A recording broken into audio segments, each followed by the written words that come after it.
Hello, my name is Caden. This is Castle Tutelage, your home defense network. Jeez, doing all these videos in once kills my voice every once in a while. A lot of questions I've been getting about first-time concealed carry people. First question is, I don't feel comfortable. He goes, I'm a new concealed carry. I just got my license. And I don't feel comfortable carrying a gun with me.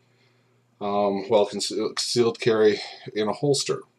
The other common question I'd be getting is that they are not confident chambering around in the gun and walking around with it. I'm going to go with that first question first. Basically, what you really need to look for is that if you get a good holster, this is not one. Let's do it. Take it out of here and put it into a real good holster. Okay, this is my CZ75 P01 chambered in 9mm.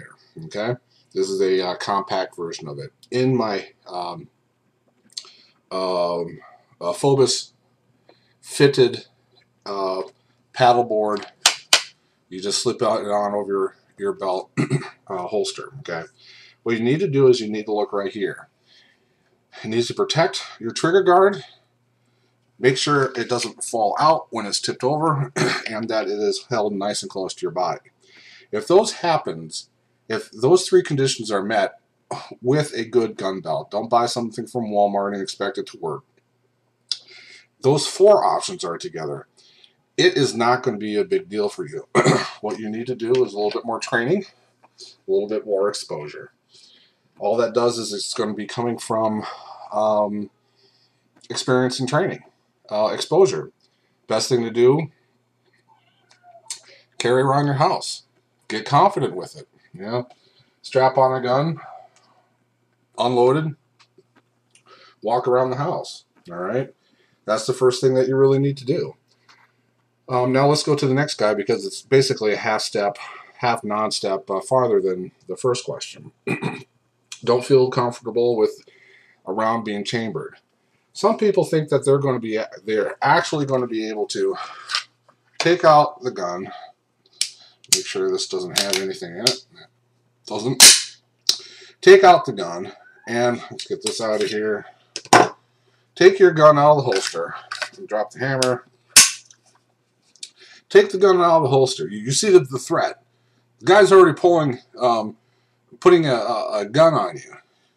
You take the holster, your gun out of your holster. You go to chamber it, and then you're going to be able to engage the bad guy. Now, let me tell you a story about a little over a year ago. There was this guy in a restaurant in Milwaukee who was waiting to get checked out. Well, I don't know if he was waiting. He was in the checkout area. A gunman comes out and says, "Give me all the money else I'm going to kill you." I think we've all kind of seen that video where there's several people around. The cashier was sitting on a chair, and I think she was pregnant at the time. And the guy was basically saying, "Give me your gun, else, give me all the money, else I'm going to shoot you, just kill you, blow everyone away." And you're watching this, and you don't know any of the verbal stuff, and then you see a guy that basically a good Samaritan. He had his Glock with him. He took out his Glock, and he was getting himself a little bit of concealment, so when the bad guy comes by and gets away from some of the other customers, he would have a clear shot. What happened to him? I've heard an interview with him before. He never says that he doesn't like carrying a gun without one in the chamber. Let's just say he didn't know. So what he did is that he had his Glock, and it did this. He says it was the loudest quiet he's ever heard. He had to rack it and then fire. All right. Now, when I first saw that video, I go, "Hey, the bad guy was running out. There didn't seem to be any threat anymore." But his narrative of it is that he was saying, "Everyone stay there, else I'm going to shoot you."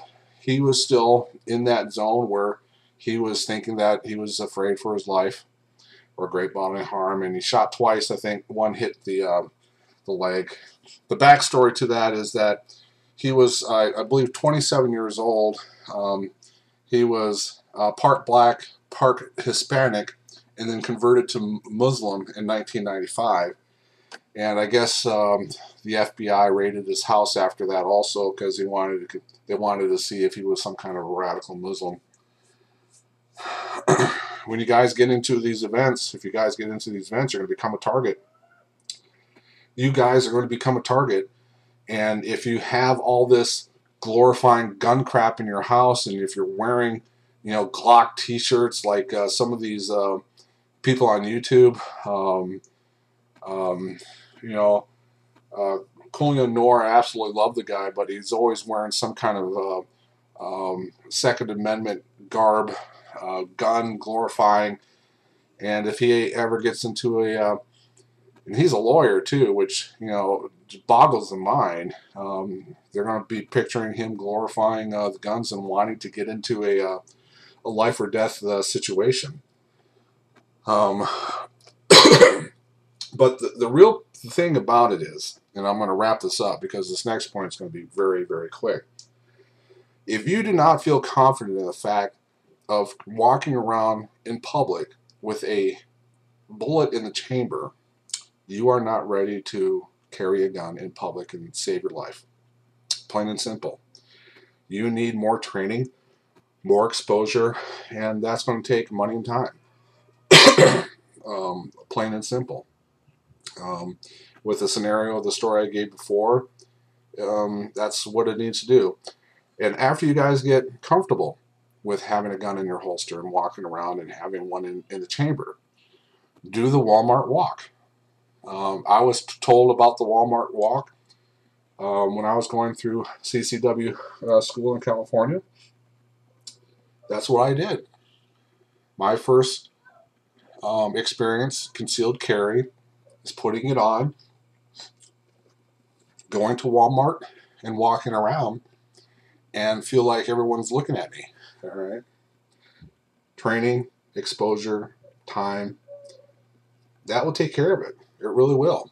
My name is Kane. This is Castle 2 of your Home Defense Network. I hope this helped.